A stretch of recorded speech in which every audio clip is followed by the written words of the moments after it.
Okay then, hello everyone, and welcome to this video on circles from my book Expand Your Skill, How to Draw Mandalas.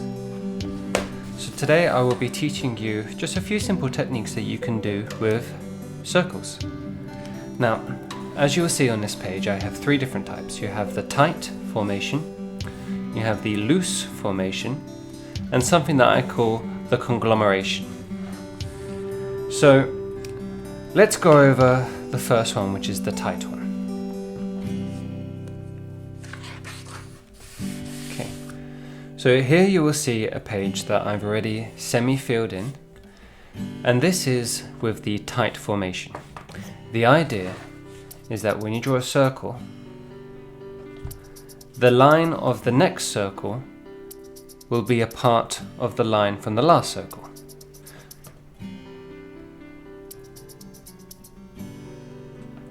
Like that, they share a part of the line. And then in this corner you can go and draw another circle, and so on and so on. I like to go in the corners. Something else I like to do sometimes is to just go around another circle like this.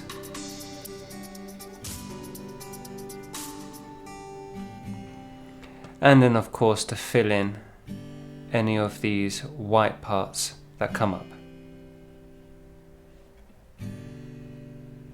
So the reason I favor this type of circles over the loose formation is that I often like to fill in the black areas and make it seem like it's just the inside of the circle. So you see here where there should have been white, I filled it in with black. Now, if I were to draw circles far apart,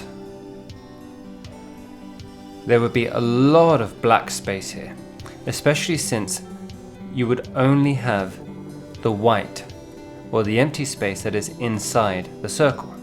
As if I were to fill all of this in with black, you see that the circle itself shrinks, because obviously here the circle is defined by both the black exterior and the blank interior.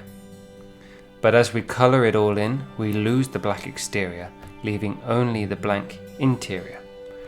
So this is why I like to do this style of circles, where they're all touching each other and very compact. It's very satisfying for the eyes to see all this detail and closeness. You can see here I have used circles in a few different ways. One of them is here. I have used circles to outline this larger circle. I have filled in these parts with circles. You can see here I have used varying sizes of circles. I have made larger ones, surrounded them with smaller ones, and then even gone in all the cracks with very small circles. But what I would like to share with you on this page is how I've done this wing-like shape. On top of it, you can see I have done these larger circles, again like I said before, surrounded them with smaller circles, and then with this outline, once I've created this shape, I have used very small circles to outline the entire form. You can see I've done the same over here, and it's made this really nice, interesting effect. So that is how to do the tight circles, very simple. Now you have loose circles, and this is even more simple. So obviously the idea is you fill up a space with circles, but they don't touch each other. And this can be good for many, many reasons.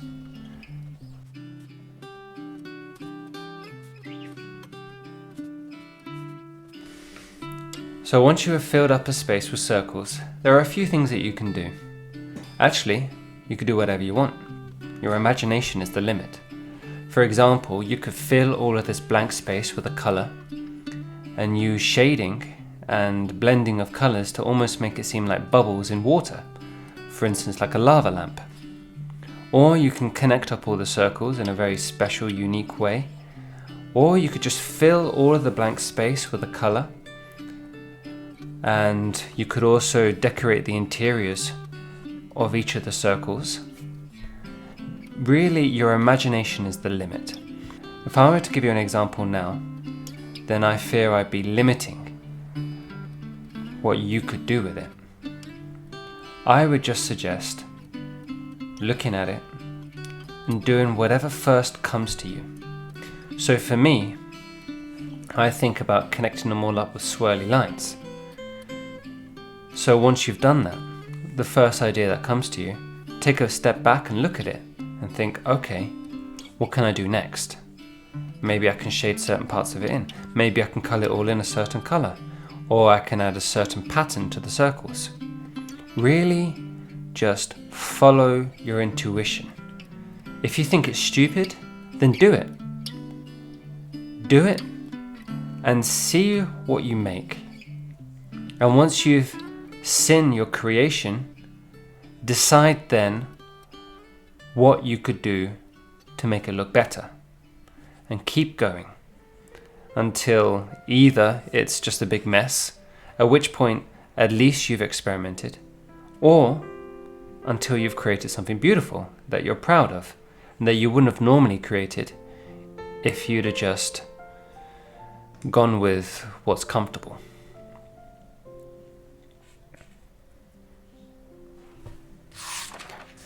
Okay, now this last one is the conglomeration. And to be honest, this is just one way to use circles. And the way I've done this is very simple. You can see here I've done another one, which won't be in your books because I recorded a video before, which I had to delete. But this is an example of what you can do. So let's go through this together. I'll do the conglomeration on this part of it. So how I always start these off is with a large circle. And then around that, I like to do smaller circles. So for this, I'm going to bring out a smaller pen. Now I use the tight formation here. So all the lines are touching each other.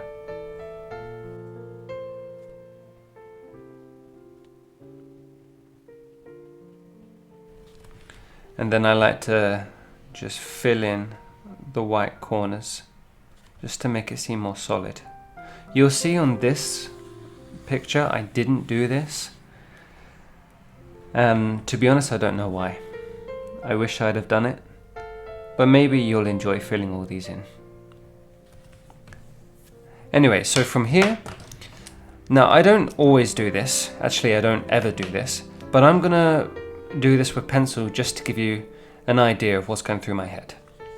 So I'm going to create some tendrils that go out of it, and these tendrils will kind of go like this. This is how I want my tendrils to look. Now normally what I do is I just start going out in a line with circles. You can get bigger and smaller, but what I normally like to do is as I come to the end, I like to make my circles smaller and smaller, just like that.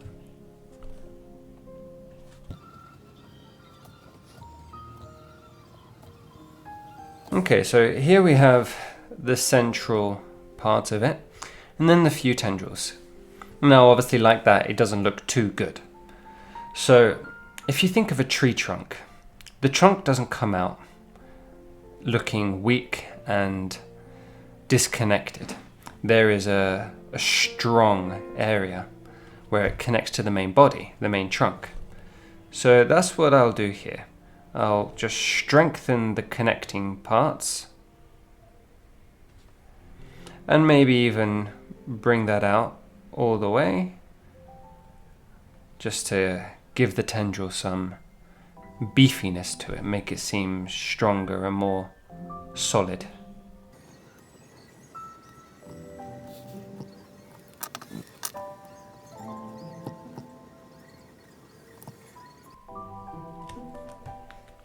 Okay, so here you see I've beefed it up. Now let's look back to the original one. Okay, so originally I have filled out the central body a bit more. So let's do that.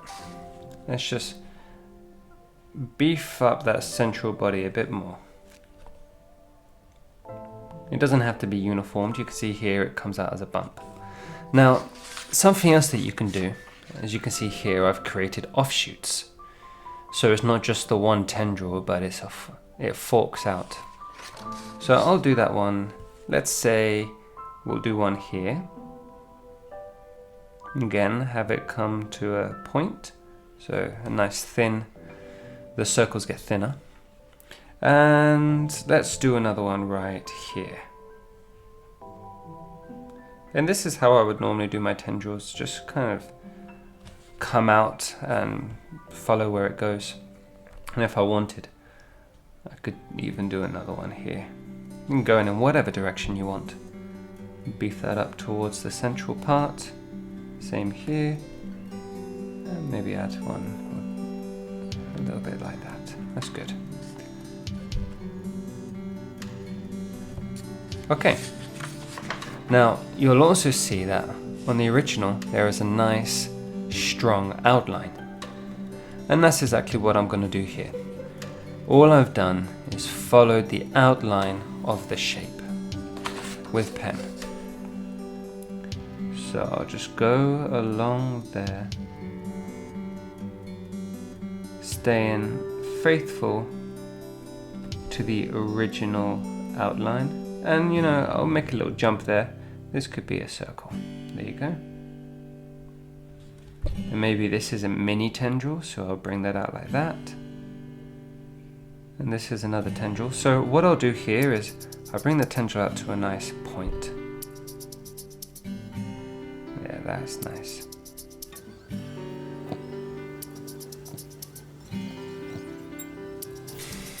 Okay, so here you can see this is one tendril.